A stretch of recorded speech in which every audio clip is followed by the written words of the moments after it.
perwakilan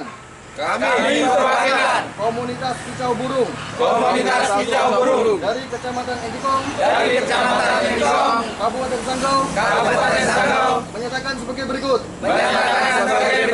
1. Menolak adanya berita hoak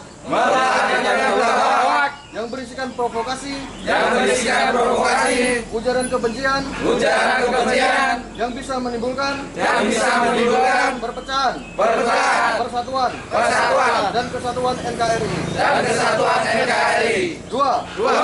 Mendukung langkah Polri dalam melakukan pengungkapan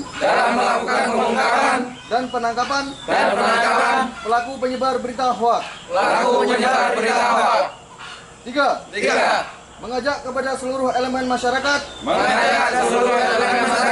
Kecamatan Entikong untuk tidak terpengaruh dengan berita hoak dan tidak ikut menyebarkan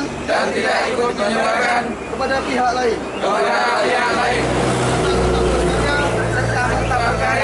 Dalam Bhinneka Tunggal Ika. Orang bijak tidak percaya hoak.